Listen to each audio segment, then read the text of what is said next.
Hi everyone. A couple weeks ago I told you that I was excited to introduce you to one of my favorite foliages or greenery, and we're going to do that today. So here in the Northeast and Northern New York, it's difficult to come across non-wilting greenery in the summer months. We don't have access to ruscus or smilax, some of those rugged, heat tolerant types of plants that are available further south. Our non-wilting plants and foliages are typically evergreens like pine, spruce, cedar.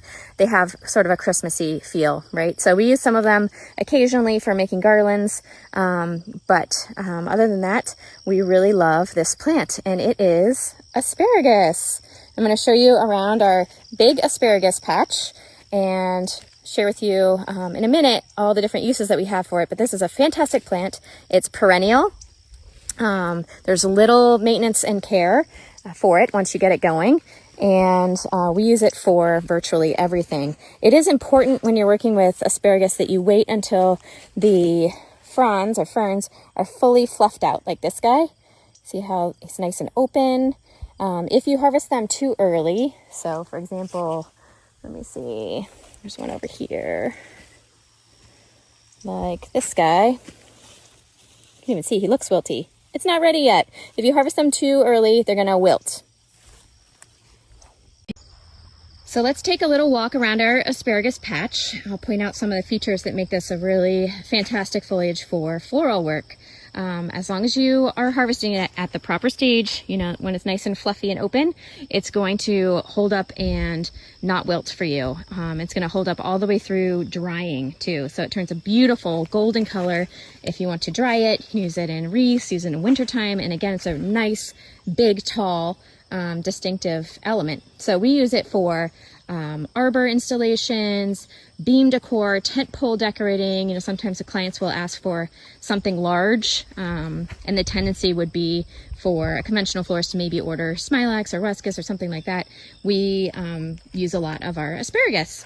Something that's pretty cool about asparagus is that a lot of the side shoots are tall enough or long enough that they can also be used as foliage in market bouquets. So that's pretty awesome. The smaller pieces, we build them often into boutonnieres and corsages, bridal bouquets. Those all get used as well. And then let's see, we also sometimes find some really cool berries. Here's a piece that is in flower, starting to form some berries. So that's pretty neat. Some over here too. Yeah, I just love this plant. It is so versatile, and like I said, what we don't use fresh in season, we can dry, and it is such a pretty golden color. All right, so let's have a look at how we grow asparagus now. You can grow asparagus from seed or from roots.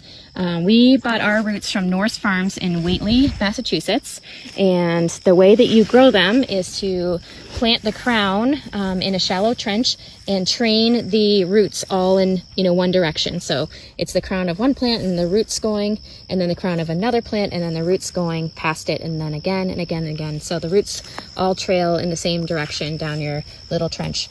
The asparagus grows from shoots like this. Look at this beautiful purple asparagus variety.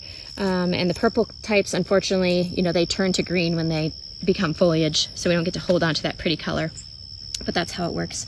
It is important to keep asparagus nice and weeded so that they can continue to put up more growth. So we do come through here every few weeks and pull weeds and try to keep our plants mulched. We usually have a lot of weeding to do at the beginning of the season, but we try to keep on top of it so that they can keep growing and expanding. There are a couple of pests for asparagus. One is a little larvae, the other is Japanese beetles. They are really easy to see on these plants though, because they're so airy, so you can look through them pretty quickly, find those beetles, and, you know, knock them off or do whatever it is that you do to get rid of Japanese beetles. But I don't see a tremendous number of them, even right now walking through the garden.